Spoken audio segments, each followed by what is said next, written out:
Assalamualaikum warahmatullahi wabarakatuh. Selamat siang, Ibu Yuyun Seprina MKOM selaku dosen pengampu mata kuliah IT Audit. Pada siang hari ini kami akan mempresentasikan tugas makalah IT Audit. Kami dari kelompok 8.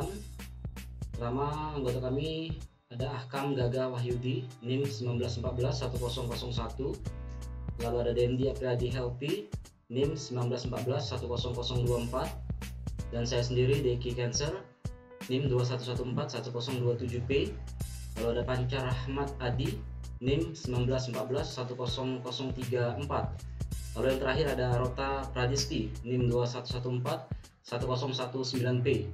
Pada siang hari ini kami akan mempresentasikan tugas makalah IT Audit. Yang pertama, sejarah akan dibacakan oleh Saudari Rota. Assalamualaikum warahmatullahi wabarakatuh. Saya Rota Pradisti akan menjelaskan sejarah framework CMMI. Capability Maturity Model Integration atau CMMI merupakan suatu model pendekatan dalam penilaian skala kematangan dan kemampuan sebuah organisasi perangkat lunak. CMMI pada awalnya dikenal sebagai Capability Maturity Model atau CMM yang dikembangkan oleh Software Engineering Institute di Pittsburgh pada tahun 1987. Namun, perkembangan selanjutnya CMM menjadi CMMI. CMMI mendukung proses penilaian secara bertingkat. Penilaiannya tersebut berdasarkan kuesioner dan dikembangkan secara khusus untuk perangkat lunak yang juga mendukung peningkatan proses. CMMI adalah suatu pendekatan perbaikan proses yang memberikan unsur-unsur penting proses efektif bagi organisasi. Praktik-praktik terbaik CMMI dipublikasikan dalam dokumen-dokumen yang disebut model, yang masing-masing ditujukan untuk berbagai bidang. Untuk tahapan framework CMMI ada 5 tahapan: initial, managed, defined, quantitatively managed, dan optimizing. Inisial, pada tingkat CMMI ini prosesnya sedikit tidak terduga dan relatif. Ini adalah level yang menghabiskan waktu ekstra bagi auditor untuk menyelesaikan pekerjaan. Pada tingkat organisasi ini, dalam kondisi terburuknya, dengan lingkungan yang tidak dapat diprediksi dan peningkatan peluang resikonya sangat tinggi. Lalu yang kedua ada managed. Jadi proses telah melewati level pertama, saatnya melakukan tahap perencanaan dan pengendalian serta menyelesaikan banyak masalah yang harus ditangani. Adapun beberapa masalah atau tahapan yang harus diselesaikan adalah manajemen persyaratan, perencanaan proyek, manajemen konfigurasi, pengukuran dan analisa, proses dan jaminan kualitas produk, pemantauan dan pengendalian proyek, lalu yang terakhir ada manajemen perjanjian pemasaran. Yang ketiga, level kematangan defined. Pada tahap ini organisasi lebih preemptive daripada responsif. Ada beberapa standar organisasi untuk memberikan panduan dalam setiap proyeknya. Jadi organisasi mulai memahami kekurangan mereka dan ada beberapa tahapan yang harus diselesaikan. Beberapa di antaranya adalah pengembangan persyaratan, analisa keputusan dan resolusi, fokus proyek organisasi, manajemen proyek terintegrasi, pelatihan organisasi, definisi proses organisasi, integrasi produk, manajemen resiko, validasi, solusi teknis, serta verifikasi. Pada tahapan level kematangan keempat, quantitatively managed. Jadi organisasi pada tingkat ini mencapai tingkat kematangan yang tinggi, di mana ia berada dalam tahap untuk menentukan proses yang dapat diprediksi berdasarkan kebutuhan pemangku kepentingan atau stakeholder. Di sini prosesnya lebih terkendali dan tepat dengan melakukan tahapan-tahapan sebagai berikut. Pertama, kinerja proses organisasi, lalu yang terakhir manajemen proyek kuantitatif. Yang terakhir level kematangan yang kelima ada optimizing. Jadi sekarang organisasi berada pada tahap stabilitas dan fleksibilitas. Sekarang organisasi terus menuju ke arah perbaikan.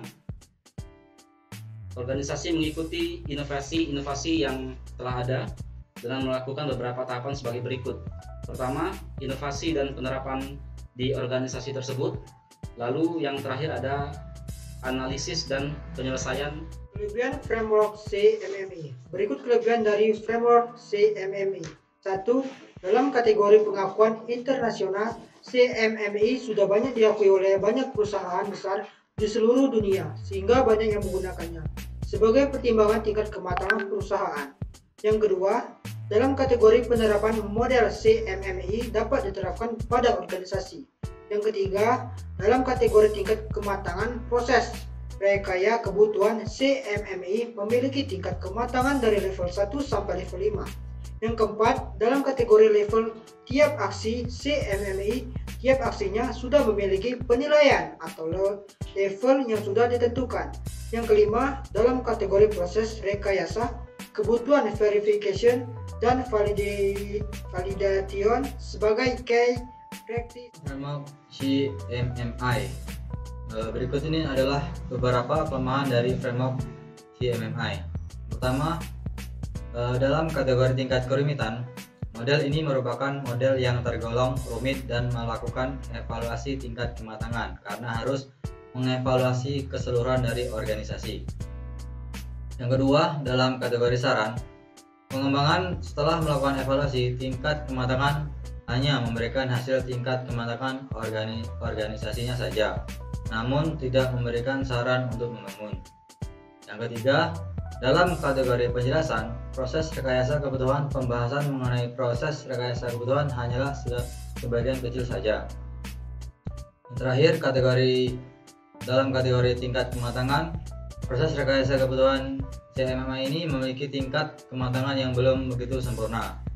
Proses rekayasa kebutuhan masih berada pada level 2 dan level 3 karena model ini terintegrasi dengan hal lain seperti layanan dan sebagainya. Selanjutnya adalah kesimpulan. Setelah dijelaskan mengenai materi CMMI, dapat disimpulkan bahwa CMMI merupakan framework dengan best practice yang fleksibel. Itu berarti CMMI dapat diterapkan untuk berbagai skala organisasi dengan menyesuaikan apa yang dibutuhkan atau diinginkan oleh organisasi, termasuk organisasi skala kecil, menengah dengan jumlah karyawan yang minimal. Dengan menggunakan representasi continuous, maka organisasi dapat memilih proses-proses yang ingin diperbaiki pada organisasinya. Best practice CMMI dapat diterapkan untuk menyelesaikan permasalahan yang umum dan sering muncul pada organisasi pengembang perangkat lunak, sehingga diharapkan dapat berdampak pada meningkatnya kinerja organisasi. Dalam menentukan level CMMI sebuah perusahaan IT, diperlukan adanya generic practices dan specific practices yang telah ditetapkan dari proses area setiap level. CMMI membantu sebuah perusahaan IT untuk membangun langkah maju dengan lebih baik. Dengan adanya pembagian level kedewasaan, maka perusahaan juga dapat mengukur seberapa jauh mereka sudah melangkah dan implementasi CMMI yang tepat diharapkan berhasil meningkatkan kinerja organisasi dari sisi biaya, waktu, mutu, kepuasan pelanggan, dan return of investment. Nah, itulah kesimpulan dari materi yang kami jelaskan. Apabila terdapat kekurangan atau kesalahan pada penjelasan kami mohon maaf. Assalamualaikum warahmatullahi wabarakatuh.